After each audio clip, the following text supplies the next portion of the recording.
another program of Centrally Speaking. Centrally Speaking is a program that opens up the conversation around important matters of economics and finance, matters of national importance that have an impact on your life. I'm Sheena. And I'm Anna. Glad you could join us again, and welcome aboard to those of you who are joining for the very first time. We invite you to stay with us. We have a very great show lined up for you today because in today's program, we will again be speaking with Bank of Jamaica's Deputy Governor, George Roper. All right, so if you remember, George is a deputy governor with responsibility for finance, technology, and administration. But before we hear from George Roper, we want to hear from you in the streets. It's time for Street Check. Check, check. What is the role of the Bank of Jamaica? All right, so the role of the Bank of Jamaica is, basically to help the Jamaica government as it relates to issues that relates to inflation. So, for example, they would help in controlling the interest rate and, also advise the public on what is really going on in the economy, in terms of, our debt to income ratio. My understanding of the Bank of Jamaica is to oversee the different banks, whether it's commercial in the country, as well as to monitor or keep the interest rate of the country on a stable path. Basically, it is a central bank of the country. Basically, provide guidelines and procedure for the other banks. Simply put, is basically to govern the finances of the country, based on my limited understanding. Their role is to regularize or regulate the money that goes in and out of bank accounts. Not only bank accounts, but like overall the spending of money in Jamaica. Well, it's the oversight body for the commercial banks, for example, and they are the governing body in Jamaica that oversees, makes the different regulation regarding the financial sector.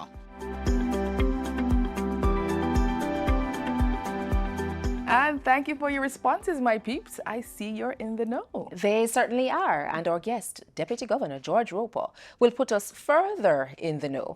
George, welcome to Centrally Speaking. Thanks, Sheena. Thanks, Anna. Good to be here. It's good to have you. So BOJ are going with big things. Always. All right, one of those big things is the expansion of the Bank of Jamaica's plant and premises. All right, so the headquarters first, under the Soul Place, there's planned expansion at that space. Talk to us about that. Okay, great. So a lot of people have been asking, well, why? And I think there are really two primary pain points. Right. That exist right now in relation to our current facilities. Yeah. First of all, before the COVID-19 pandemic, we had done a spatial audit. And when we looked at what our complement was going to grow to, or staff complement, and in the actual space we had, there was a gap, and it was a significant gap. Over the course of the pandemic, we continued to add staff. And so now this has become a bit of a chronic situation. During the pandemic, actually, we probably got a little bit of a break because a lot of people had to work from home.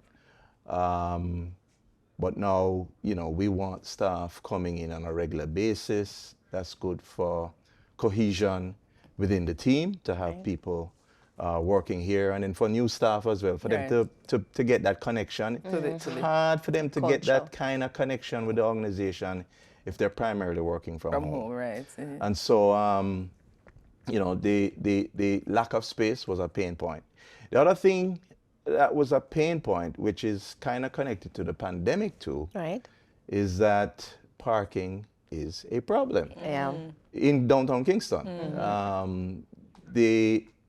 We suffer from parking issues here, and I think those have been aggravated by the fact that we've grown over the period of the pandemic. Why are we growing? We're growing because new mandates, new responsibilities, new functions. One of those things that is around the corner is Twin Peaks. Right. I personally don't like calling the expansion the building of a new tower. because when you hear tower and you hear Twin Peaks, then there's an association with Twin Towers. Right. And we're trying to actually get away from that kind of an association. It's really an expansion of our primary location that we're doing. But we are going to grow a bit because of Twin Peaks. Twin Peaks involves us giving up some of our supervisory responsibilities in terms of conduct and then taking on more responsibilities in terms of prudential supervision of insurance companies, securities dealers.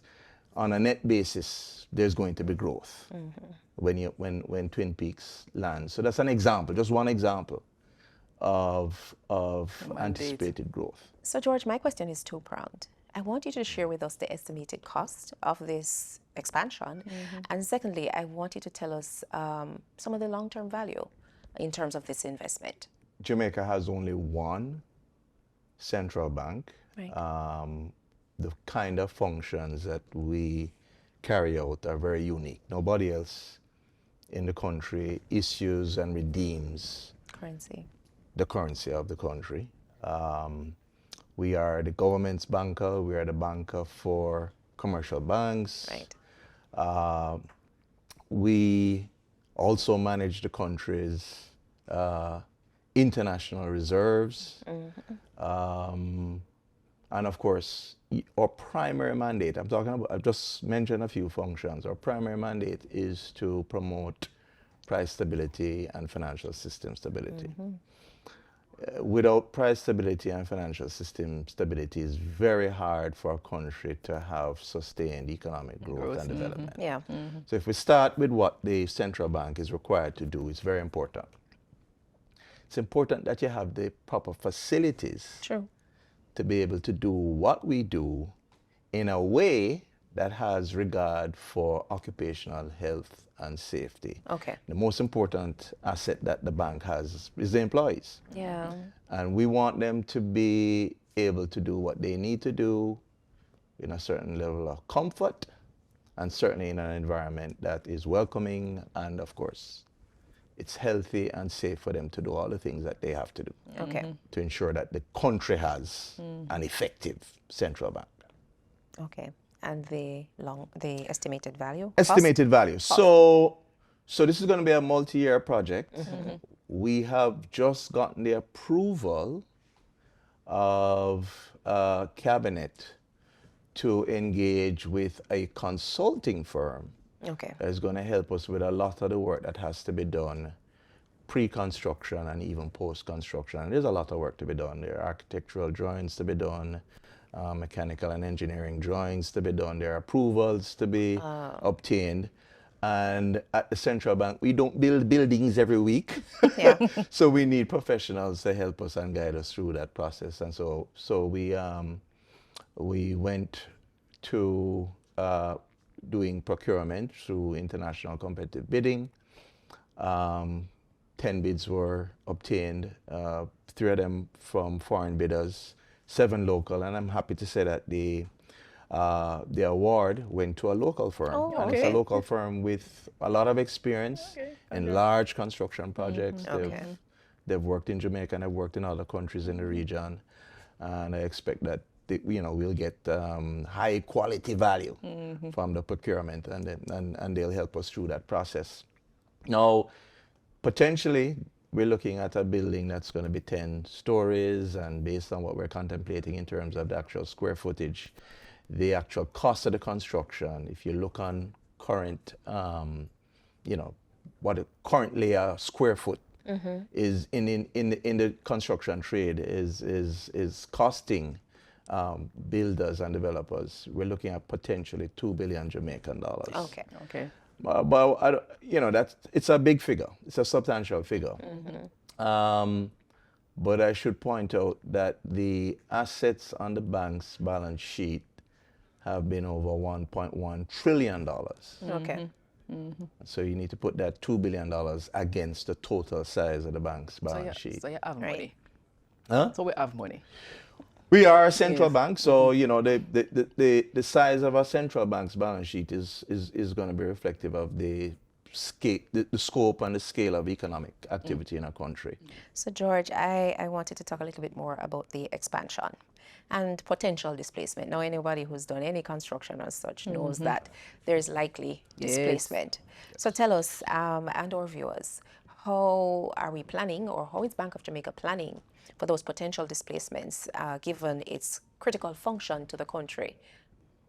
All right, so you're correct. I mean, there'll be some level of displacement. Now, the good thing about this, though, is that we're doing an expansion, and we're expanding on the eastern side of the building. And so any kind of construction work is really going to be on new ground, so to speak. Not within our existing offices for the most part. So I did say that BOJ are going with very big things, so the expansion of the Nethersold Place plant. But there was another recent purchase made, a property at 13 Hillcrest Avenue. Why was that property purchased? Okay, good question. So, like any organization which has to carry out functions that are in the public interest, you really, you know, the board and the management of such an organization really don't have much tolerance for the operations having to be disrupted and discontinued because of a disruption. And so we have a business continuity center here at the bank. We call it our BCC. And it served us well during the pandemic. We had instances where persons were infected, and you would recall those days of contract tracing and deep cleaning and all of that. So we had to vacate our main location to allow for that to happen and to minimize the risk of anybody getting infected with this COVID-19 virus. And we had made a decision early in our journey with COVID-19 to keep our BCC sterile. So we had nobody there. So we felt comfortable relocating critical functions to that BCC. Now that BCC that we have can't accommodate all our mission critical functions. Certainly not our currency operations, where you need a lot of space to be able to carry that out securely. And remember, I said we're the only organization that issues and redeems currency. So from time to time, shipments come in. They have to be delivered to the central bank so that we can then process and issue. Banks from time to time like to bring currency back. This is currency in circulation back to the central bank. We call that process redemption. And of course, again, too, that needs to be carried out securely at the central bank. Well, we can do that here at Nethersold, but at our BCC, which is where you would go to if you had some disruption at Nethersold. And it could be a hurricane, it could be an earthquake, it could be some civil disturbance that prevents people from coming downtown. The current BCC, we couldn't do any currency operations there. So this property that we have acquired is large enough, and the reason why it can't accommodate it is the size. It's very small, doesn't have great parking. So we needed to resolve those issues. And there was another important factor, which is that, you know, we received information which suggested that the current BCC lies on the very same fault line as our primary location. So that acquisition was against that background. The need to acquire a property that could accommodate the full range of critical functions that we carry out here at the bank, which we carry out for the benefit of the public at large. All right, so that's important to understand. There's nobody, as I said, there's no other organization that can do the functions set out in law that we carry out. We have been speaking with Bank of Jamaica's Deputy Governor with responsibility for finance, technology and administration, George Roper. Don't go away. Centrally Speaking will be right back after this break.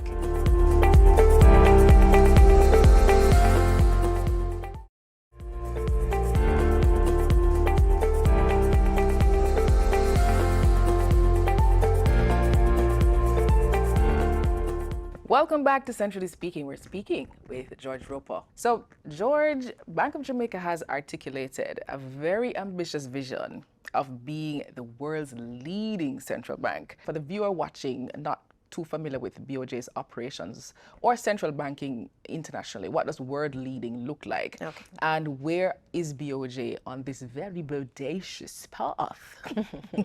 Right. So, for central banks, there are international standards and best practices that apply to all the different areas of responsibility, that a central bank typically would have. So, for example, price stability is tied to monetary policy, or responsibilities in relation to promoting financial system stability is tied to supervision. All right. So in each of those areas, what we would try to do is to follow international standards. And so that's one of the things that we look to in terms of benchmarking where we are versus this you call it bodacious vision. Yes. Right. Where are we in terms of international standards? I think ultimately, though, you have to judge us on the basis of effectiveness. Right. Right? Are the actions we're taking having the desired results? Are we do we have price stability? Okay. And do we have financial system stability, and at what cost are we being efficient Right. in achieving those particular aims and goals? So where we are, it's difficult to say where we are, because world leading, what makes you world leading is something that shifts. I mean, I'll use a track and field analogy. There was a time when you run a 10 flat in 100 meters, you are world leading. Yeah. But That right is not now- the case right now, right? Yes. So I think, we can expect that marker of what is world leading is going to shift over time. But I think it's important that we're continuously striving to be world leading, contributing to the development of Jamaica. So I think that's key as well. Whatever we're doing, Jamaica must benefit. Okay. How does BOJ ensure that their team members are engaged as they coalesce around this very bodacious vision of being a world-leading central bank? Right. So engagement for us happens along might I call it 6 lanes. Let me stick with the track and field world. 6 lanes. 6 lanes. Yes. Right. And of course, you want to have engaged staff because then they would be motivated. Yes. Engagement means that you have this deep emotional connection to the organization, and then that fires up the staff. They're motivated. They want to do well so that the organization itself can do well. So there are these 6 lanes for us. What's the quality of the leadership? That's lane 1. Right. Right. All right? Yes. What's the quality of the communication? And it should be two-way. Right. People must not feel that they're only required to listen to what the leadership is telling them. They must feel that they too Have a voice. have a voice, yes, and that they are heard. Yes. Right? So communication, or two-way communication, is another lane. Another lane is social well-being. Are we taking care of the overall well-being, physical, the emotional? Are we as an organization catering to those needs that our staff have? And I remember I said the staff are the number 1 asset that we have. Building is important, and the equipment that we have is important, and technology that we have is important. None of that is as important as the staff. Okay. All right, so we need to be looking after their well-being. And how do they feel? Do they feel that the organization is really taking their social well-being into account? Do they have outlets beyond work to interact with one another? Those are important things. Okay. Then you have this thing called line of sight. And really what that is that there is an understanding by our employees as to what are the strategic goals of the organization, what is its mission, what is its vision, and how they fit in with all of that. So it's important that, we, again, part of communication, we make sure that there is that line of sight, that it's not a secret what it is the bank is trying to achieve and striving to achieve. Then you have rewards and recognition. And the rewards, we might say, boy, that is compensation. It is important. But also, going beyond having competitive compensation, you want to know that you are recognizing superlative effort by staff. That staff don't feel that, the extra effort they put out, is kind of just taken for granted. There needs to be recognition. So that's another important lane. And then the final one, which is my favorite one, is an appreciation that the work you do is meaningful work. This is work that, as we say in the vision, contributes to the development of Jamaica. And our mission, well, everybody knows vision is what you aspire to be. The mission is what you're supposed to be living out day to day. And our mission statement, there's an important part that we tend to forget, but we are supposed to be formulating and implementing policies that promote price stability and financial system stability by being a trusted organization with motivated and professional employees working for the benefit of the people of Jamaica. Good. So that is mighty awesome. It is. I like to say to the staff, listen, Jamaica is an exceptional country. I know all the reasons why. We gave the world Marcus Garvey, Bob Marley, Usain Bolt, and I can stop there, but there's a whole lot more I could talk about. And I say an exceptional country deserves an exceptional central bank. Yes. And if you got recruited to work here, you must be an exceptional person. You hear that, Anna? So we need people to understand that, exceptional. and need people to understand that there is one central bank that the country has, and the work that it does, if it's not done properly, it's impossible for the country to have sustained economic growth and development. Okay. So a world-leading central bank, George, requires a world-leading team, and based on the 6 lanes, those are world-leading efforts and in some instances aspirations.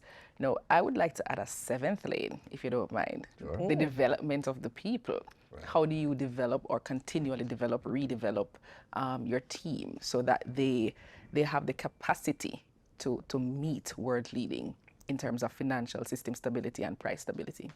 Right. So there are a number of things that we do. First of all, we have a section in our HR division which is dedicated to what we call talent management. Okay. And one part of that talent management team is our talent development team. I suspect that you're not going to find many, if any, other organization in Jamaica that invests as much as we do in terms of talent development, which is training and building up people's capacity to do work. So for the people who are still at university and them have ambition and them want to work with an organization that is going to help them to develop and grow, this is the place to work, especially if you're in economics, if you're in finance, if you're in engineering as well, because we have these facilities that we have to run. Technology, HR, you want to work. This is the place. This is a place to work. We are speaking with George Roper, Deputy Governor with responsibility for finance, technology, and administration. Centrally speaking, we'll be back after the break.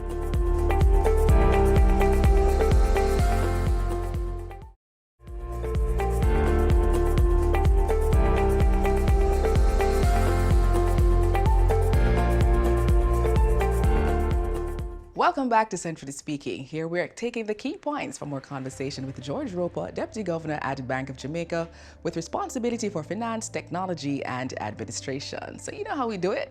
It's time for the fast facts. Number 1, Bank of Jamaica, BOJ, is expanding its primary location at Nethersall Place, Kingston, to add a 10-story building. Number 2, the expansion will satisfy space requirements for staff complement, its new mandate and functions, and anticipates future growth. Number 3, BOJ implemented an internationally competitive bidding process for the new building. 10 firms submitted bids, of which 7 were local, and a local bidder was selected for the project. Number 4, the estimated cost of the development is $2 billion Jamaica dollars. It is self-funded with no debt involved and at no cost to taxpayers. Number 5, BOJ has also acquired property on Hillcrest Avenue to house its new Business Continuity Center, or BCC, to accommodate the full range of critical functions of the bank. And here's a bonus fact, hey? Assets on BOJ's balance sheet currently total over $1 trillion Jamaica dollars. And in 2024, BOJ paid over $4.66 billion in dividends to its sole shareholder, the Jamaica government. And that's it for today's Fast Facts. And guess what? That's our program for this week. Follow us on X and Facebook at Central Bank JA, at Central Bank Jamaica on Instagram, and on BOJ's YouTube channel. You can also visit our website at www.boj.org.jm. And we also invite you to send your questions on X or Facebook. And of course, tune in again to Centrally Speaking next week at the same time right here on your station, when we will have another special guest. And Sheena, speaking of guests. Yes. You're going to big up some people. Yes. Firstly, we want to big up our guests who have joined us this season. Our executive producer, Noel Greenland. Our production crew. Our research coordinator, Sandra Moody. And the communications department. Big them up. Them work hard. Oh and my God. importantly also, our viewers. And of course, the world's leading staff at Bank of Jamaica. Big up to you all. I'm Anna. And I'm Sheena. Thanks for watching.